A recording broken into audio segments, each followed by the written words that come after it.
Ever since we were all stuck in our houses during 2020, my wife and I have been a one car household. After all, I have been working remotely ever since, and she only goes into the office a few times a week. So our schedules were fairly compatible when it came to sharing a car. And there were definitely some inconveniences, but over the last few years, the car market has been so out of control that I really just did not want to buy another car. And I knew that if I bought a car too soon, I'd be paying way over what the market rate would be in a normal situation. So I held off on buying a car as long as possible. Until now. About a month ago, I went through the entire car buying process for the second time in my life. And I'm not trying to be dramatic when I say this, but I would rather do anything else than go to the car dealership and buy a car. Okay, there are probably a few things that are worse, like not being subscribed to the channel, but I just hate the process of buying cars. I hate car dealerships. I hate high pressure sales environments, not because I feel like I'm going to be pressured into a bad decision, but they just make me feel super uncomfortable and I just want to get out of there as fast as possible. And because I hate the process of buying a car so much, I feel like I've actually made a really good system that will allow you to buy a car in the most efficient way possible. So in this video, I'm going to walk you through my process for buying a car. I'll share some tips on negotiating, and I'll also talk about different financing options, and we'll also go over how much car you can actually afford. And make sure you keep watching for the whole video because I'm a hypocrite. On this channel, I often give my advice when it comes to taking out a loan on a car, and I'll admit right here, I did not follow my own advice. And don't worry because I'll explain everything. And before we keep going, I just want to clarify, I did end up buying a new car, which happened to be the best option for my scenario. And the process should not differ too much if you end up buying a used car, but there might be a couple differences that you should just be aware of. And if you haven't already, make sure you hit that subscribe button so that you can stay in the loop on all of my latest videos. We're trying to reach 350 subscribers, so I'd really appreciate it. Thanks. I want to make sure I get the point across that the biggest mistake you can make when you're buying a car is going into the dealership too early in the process. I repeat, whatever you do not go to the dealership until you have your car fully negotiated, you have your financing in place, and you're just ready to sign the paperwork. Trust me, some of you are going to ignore this advice. You'll go to the dealership one time and it will make you so mad you'll never want to go back. Let me share my most recent dealership experience with you. I was looking online for the car I wanted and I found one at a dealer that seemed like a reasonable price. I emailed them asking for their total out the door pricing and they sent me over a quote and everything looked good. So I headed to the dealership because I figured there's no other way they can try to screw me, right? They already sent me the pricing. I'm good with it. So I'm going to go check it out. I figured I'd like to negotiate another $1,000 off the car or so, but we were close enough. I felt like I was okay going in at this point in the process. And boy, was I wrong. When I get to the dealership, I meet with the salesman. We're talking about the car. I talked to him about my budget. And he says, all right, let me go back and talk to the finance guys and I'll come back to you with a quote. And when he brought that quote out, my jaw almost hit the floor because it had almost $8,000 worth of additional dealer added accessories included to the cost of the vehicle that I did not know about before going in. And it was a bunch of unnecessary crap like nitrogen in the tires and a wax coating on the paint, stuff that I didn't want. So of course I pushed back pretty hard and I probably spent an hour there trying to negotiate down the price and getting them to take off all those stupid accessories, but they weren't budging much. And they kept claiming that that's because they don't add a markup on their cars. So the only way the dealership makes money is by selling these accessories, which, by the way, is a bunch of BS. It's not true. They were just trying to screw me over. And I kept trying to negotiate the overall price of the car, but they kept telling me the overall price of the car doesn't matter. All that matters is the amount you're paying monthly, which is another trick they use to hide added costs to the car, resulting in you overpaying for that car and also to get you to sign up for a bad loan that you cannot afford. Thankfully, I'm financially fluent, so I was able to shut down that conversation pretty quickly. And I told them I was definitely open to financing options, but for right now, I'm only interested in negotiating the actual price of the car is. I want to know how much I'm paying for the car without financing. But anyway, after a few back and forths, I realized this was not a productive conversation, so I left, probably an hour later than I should have. And again, I realized why I try to avoid the dealership if at all possible. The reason why I'm so against going to the dealership is that when you do, you're essentially giving up all your leverage. They have you where they want you. They know you want a car, and they know if they can get you in that car today, you'll be willing to give, even if it means going a little bit out of your budget. You're putting the power back in their court. And once you're there, they will intentionally drag out the negotiation to last as long as possible in an attempt to wear you down and again, get you to settle for a price you might not have otherwise been comfortable with. And even if you do stand your ground and you don't give in, then you're going to end up like me and you're going to leave an hour later just mad and you won't have made any progress. So we'll get into this in a little bit, but once you start reaching out to dealers about cars, they're going to try as hard as possible to get you in the door and in the dealership. And you need to refuse. If you push hard enough, they will negotiate with you over the phone or over email. But again, we'll get into the specifics on negotiating a little bit later. So now you may be asking yourself, Connor, if I don't go into the dealership, how am I supposed to know what car I want? After all, I want to try to test drive the car. And that part is tricky. And all I can really say is to do as much research as you can before going in. Reach out to friends or family who may have a version of the car you're looking for. Ask them if you can take it for a test drive or ask them what they think about the car. But try to check out the car without going into the dealership if possible. And if you absolutely have to go into the dealer to check it out or test drive it before you start negotiating or before you decide that's the actual car you want, then be very upfront and clear with the dealer that you're just there to test drive the car and then leave. Again, they're going to want you to come inside and talk about the car and kick off the negotiation process within the dealership, but you should refuse and just try to get out of there as quickly as possible. You may think there's no harm in sitting down, but I can almost guarantee you're just going to end up wasting your time. But ultimately, that's a judgment call on your end, whether you think it will actually be productive or not. And then once you're sure on the car you want, you've test driven it, you know it's the one, you know you have the right model of car, then you can start the process of finding the right deal and you won't have to go back to the dealership until you're ready to finalize the deal and sign the final paperwork. And before we get to negotiating, here's your final reminder to hit that subscribe button. Again, we're trying to get to 350 subscribers. I know we can get there soon, so thanks. But anyway, that brings us to negotiating the price of the car. And I already mentioned this briefly, but I've learned that the best and most efficient way to do this is by phone or email. And the most effective negotiation tactic you can use in really any aspect of your life is by getting the local dealerships or suppliers to get in a bidding war against each other. You want to create a competitive environment where multiple businesses are trying to earn your purchase. So that's exactly what I did. For my most recent car purchase, I reached out to all the dealers in my local area and said something along these lines. Hello, I'm currently in the car market for this specific car model, and I'm reaching out to all the dealers in the area to see who can give me the best price. I saw you had one in stock, so can you please have someone in sales email me your best out the door pricing on this vehicle, along with a breakdown of what's included in that pricing. So let's go over that really quick. It's very important that you mention that you're reaching out to all the dealers in your local area so that this specific dealer knows that this is a competitive bidding environment. They know that they're going to have to give you a competitive offer in order to compete. So you're already getting around a lot of the gimmicks and BS just by doing that. You also need to make sure you ask for their total out the door pricing, which is going to include any dealership fees, taxes, registration fees. It's everything that you're going to have to pay when you buy the car.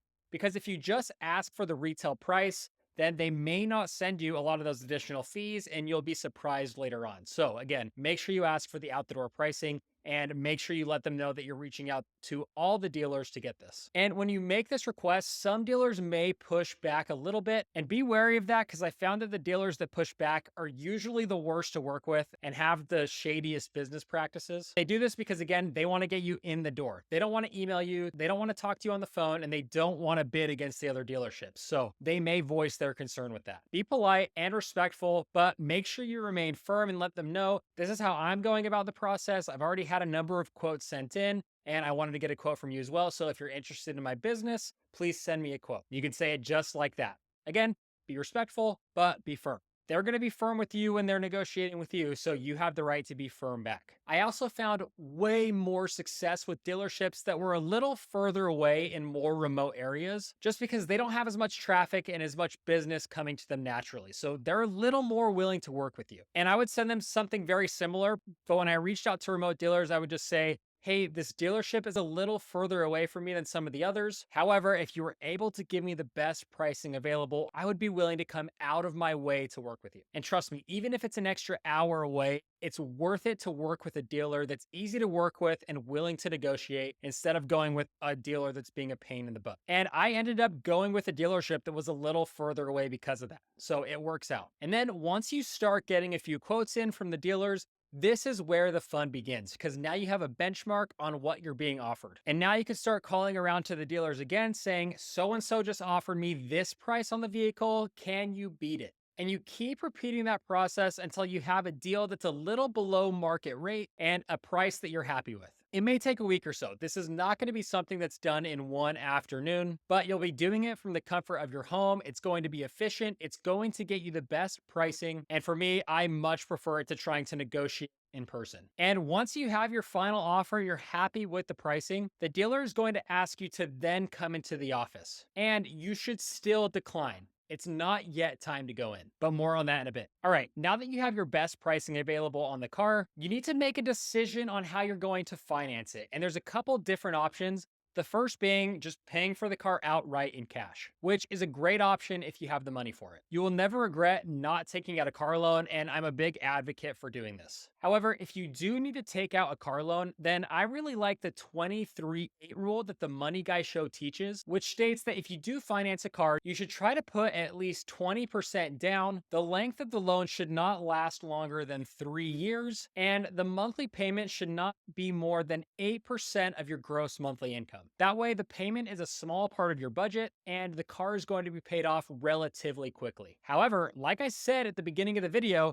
I am a huge hypocrite. I took out a car loan for this car purchase that does not follow the 3-8 rule. But let me explain myself before you come after me in the comments. As I was car shopping, I was going back and forth whether I was going to pay the car off in cash or finance the car. I was kind of leaning towards paying cash, but I was open to financing if the right deal came along. And I noticed that the manufacturer was offering a promo interest rate of 1.9% on the vehicle, which is super low. So I felt like personally, instead of paying cash for the car, I would keep my cash, take out a 1.9% car loan, and invest that cash in the stock market instead. Again, I wasn't financing the car because I couldn't afford it. I was financing it so that I could maximize my finances. So for me, that worked out. But here's where I differed from the 23-8 rule. First of all, the shortest term they would offer under that promotional interest rate was 4 years or 48 months. So I went with the shortest option available. I tried to do 3 years, but it just wasn't available at the time. And 4 years is still pretty short, so I was okay with that. However, there is no penalty for paying off the car early, so it's still likely that I'll have the car paid off in 3 years anyway, because eventually I'll get sick of having the loan and I'll just end up paying it off. Also, I decided to put 0% down on the car since I was getting such a good interest rate on it. Again, I could afford to put 20% down. If I couldn't, then this would be a red flag. But again, I'm just maximizing my finances here and keeping as much money invested as possible. So all in all, my decisions are not keeping me up at night, and I think I made the right choice for my situation. Plus, the monthly payment is still well under 8% of my monthly salary, so it's not like I'm overextending myself here. It's still very affordable for me. I just want to be super transparent so that you guys never question my intentions or feel like I'm giving advice that I'm not following myself. At the end of the day, every situation is different and should be handled accordingly. And for me, this decision made sense. But anyway, make sure to check with your dealer and manufacturer for any promo interest rates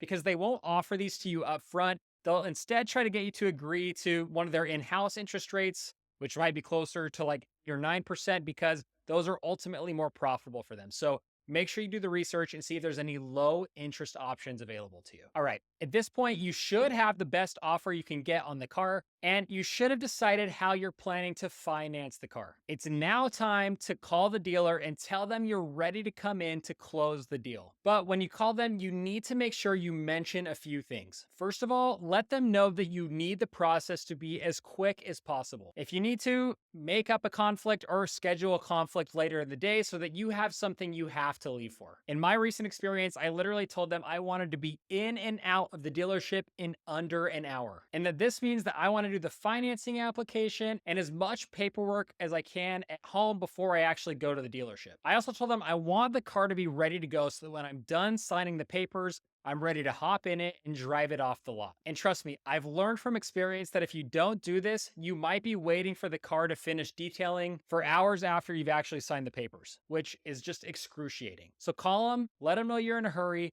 give them a time deadline of an hour. And again, don't be a jerk. You can definitely communicate this in a way that's nice and respectful. But again, it's okay to be firm. And another thing I mentioned on the phone before coming in is that I've set my budget based on the quote on the all-in pricing that they've sent to me. So if there's any other add-ons or surprises once I get to the dealership, I will be leaving immediately. Again, be respectful and polite while you're saying that, but also just make sure you're not there to mess around. And if they try to add anything that you weren't planning on, you're out of there. Okay, and I finally got to the dealership to finalize my purchase, which was a different dealership than the one I started out at. The original dealership wouldn't even negotiate with me over email. They were a pain to work with, so I told them I'm taking my business elsewhere. And the people at the second dealership, the one I ended up going with, were awesome.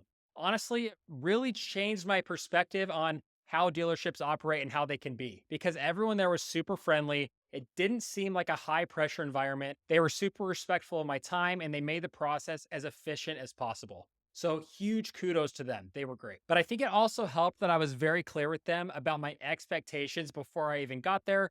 And that definitely sped things up and had the car ready to go. The last thing you need to look out for when you're at the dealership is any additional services that they try to sell you on. And it doesn't matter the dealer you go to, whether it's a crappy one or whether it's a really good one, they're gonna have some add-ons that are available for you to add to the deal. They may try to sell you oil changes for a set number of years. They may try to sell you nitrogen in the tires or wax coating on the paint. They might try to sell you gap insurance. And most of these are just not good deals for the customer. They're high margin items that the dealership makes a lot of money on. And in my latest experience, they did not push these items super hard. They did bring them up, they did offer them, but when I said I'm not interested, they let it go. However, I have dealt with salespeople in the past that make it seem like I'm making the biggest mistake of my life by declining these services. They'll raise their eyebrows at you, they'll act shocked and horrified, and just know that it's a sales tactic. Don't let them take advantage of you. Don't let them add a bunch of useless add-ons to the deal, and just remain calm because again, it's just a tactic to get you to buy more stuff.